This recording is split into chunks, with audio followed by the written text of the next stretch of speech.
Police commissionerate Kanpur की team ने रोनिल हत्याकांड का किया खुलासा। वैज्ञानिक साक्ष्य जुटाने के बाद पुलिस टीम ने कसा विकास पर शिकंजा। घटना के 35 दिन बाद पर्याप्त सबूत और साक्ष्यों के आधार पर किया खुलासा। सीबीआई जांच की मांग कर रहे परिजन खुलासे से संतुष्ट, बोले न्याय हुआ। रोनिल और छात्रा की मुलाकात श्यामनगर में कंप्यूटर कोचिंग से हुई थी। विकास को शक था रोनिल और छात्रा के बीच चल रहे प्रेम संबंध। घटना से कुछ दिन पहले विकास ने रोनिल को बुलाया था बात करने को। रोनिल ने कहा था 31 अक्टूबर को स्कूल के बाद बात करने आऊंगा।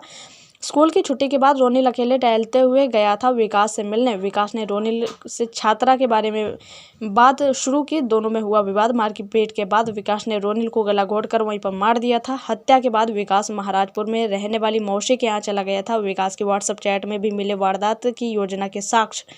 पुलिस ने रोनिल का आधार कार्ड, रोनिल व छात्रा की फोटो की बरामद। डॉक्टर वीरेंद्र स्वरूप एजुकेशन सेंटर श्यामनगर के 12वीं का छात्र रोनिल सरकार हत्याकांड का कमिश्नरेट पुलिस ने पूरे वैज्ञानिक साक्ष्यों के साथ खुलासा कर दिया है।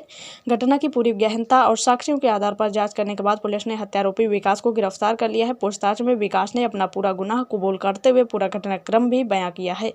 विकास के खिलाफ पुलिस विधिक कार्रवाई कर रही है। घटना के मुताबिक बीती 31 अक्टूबर को डॉक्टर वीरेंद्र स्वरूप एजुकेशन सेंटर श्यामनगर के 12वीं का छात्र रोनिल सरकार पुत्र संजय सरकार निवासी डी ब्लॉक श्यामनगर सुबह स्कूल के लिए गया था, लेकिन वह शाम को घर नहीं पहुंचा। इस पर पिता संजय सरकार ने पुलिस को सूचना दी। पुलिस ने खोजबीन शुरू की। तभी रोनिल सरकार का शव अगले दिन 1 नवंबर को सुबह भगवंत टटिया के आगे जंगल में पड़ा मिला। इसके बाद पुलिस इस ब्लाइंड मर्डर का राजफाश करने में जुट गई। करीब 35 दिन बाद कमिश्नरेट कानपुर नगर पुलिस की विशेषज्ञ टीमें गहन में जांच में जुटी रहीं।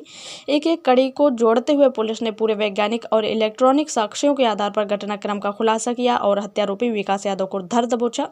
पुलिस की जांच में इस बात पर सबसे अधिक जोर था कि घटना का खुलासा असल और पूरे साक्ष्यों के साथ हो, ताकि कोई बेगुनाह न फंसे और पीड़ित परिवार को सही न्याय मिले।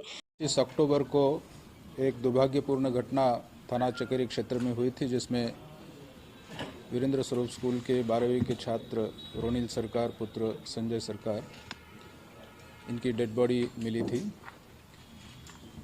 वो घटना घटित होने के उपरांत जो भी अभियोग पंजीकृत हुआ था, उसके खुलासे के लिए पुलिस निरंतर प्रयास करती रही है। ये एक ऐसा केस था जिसमें कानपुर कमिश्नरेट की पुलिस ने एक चैलेंज के रूप में लिया था। हम सबका प्रयास था कि इस केस का खुलासा बिल्कुल सही होना चाहिए। इस केस को खुलने में काफ़ी समय लगा, लगभग 35 दिन इसमें समय लगा। रोनिल सरकार के माता पिता, विशेषकर उनके पिताजी श्री संजय सरकार जी का भी इसमें पूर्ण सहयोग था और उनके द्वारा हमारे जो प्रयास हो रहे थे उसमें हमसे कंधे से कंधा मिला के सहयोग दिया है। इस घटनाक्रम के खुलासे में पुलिस टीम में joint CP, additional CP crime, DCP crime, जो डीसीपी ईस्ट, ये सभी वरिष्ठ अधिकारी इसमें इन्वॉल्व रहे। इसके पीछे कारण ये भी था कि ये घटनाक्रम स्कूल के छात्रों के बीच काफ़ी पूछताछ पे निर्भर करता था, इसका खुलासा उस पर निर्भर करता था। तो अत्यंत ही केयरफुल रहते हुए इसमें पूछताछ और इंट्रोगेशन किया जाना था।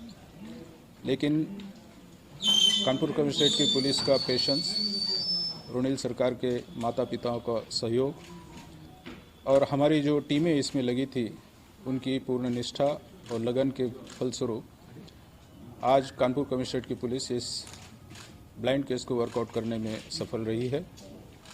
यह केस ऐसा है जिसमें पूछताछ के दौरान बातचीत से बातें निकलने से ज़्यादा डिजिटल एविडेंसेस और वैज्ञानिक तरीकों पे अत्यंत ही बल दिया गया था और उन्हीं तरीकों से इसमें पुलिस को सफलता भी मिली है। इस विवेचना में क्या क्या कदम उठाए, क्या क्या डिजिटल एविडेंसेस हैं, इसके बारे में अभी विस्तार से आपको मेरे साथी अधिकारियों द्वारा बताया जाएगा, जिन्होंने इस केस पे कार्य किया है। इस केस में एक विकास नाम के लड़का है, वो भी उसका नाम प्रकाश में आया। इसके खिलाफ पुख्ता डिजिटल एविडेंसेस हैं, उसका डिजिटल फुटप्रिंट भी है। इसी के आधार पे इस केस को वर्कआउट किया गया है, जिसके डिटेल्स इसमें बताए जाएंगे। जो भी टीम इसमें लगी थी, मैं सभी अधिकारी जो इसमें परिश्रम किए हैं उन सभी को हार्दिक बधाई देता हूं और जो हमारे अराजपत्रित अधिकारियों के दल इसमें लगे थे उनको भी मैं बधाई देता और उनको मैं पुरस्कृत करने की भी घोषणा करता हूँ। इसमें मैं विशेष रूप से एक एक्सपर्ट टीम जो हमने बाहर से मंगाई थी उसका भी धन्यवाद देता हूँ। इस टीम को मंगाने में कानपुर शहर में स्थित साइबर कंपनी के जो मालिक हैं प्रसाद खरवटकर, उनका भी मैं बहुत बहुत धन्यवाद देता हूँ। उन्होंने अपने उच्च विशेषज्ञ को उपलब्ध कराया। हालांकि वो विशेषज्ञ विदेश में थे, इसलिए भी इस केस में 1 हफ्ते हमको इंतज़ार करना पड़ा है। विदेश से लौटने के बाद वो सीधे इस कार्य के लिए कानपुर आए। उन्होंने जो मोबाइल फ़ोन्स थे जिसमें कुछ चैट्स डिलीटेड थे, वो डिलीटेड चैट्स को रिकवर करने की हमारे पास कोई सुविधा नहीं थी। उन्होंने इस पर अथक परिश्रम करके वो चैट्स रिकवर किए हैं। अभी भी कुछ कन्वर्सेशंस है जो फुल्ली रिकवर नहीं हुए हैं, उस पर वही एक्सपर्ट टीम काम कर रही है, कुछ सॉफ्टवेयर्स प्रोक्योर कर रही है। उसके आधार पे विवेचना प्रचलित रहेगी और भी एविडेंसेस इसमें जुटाए जाएंगे।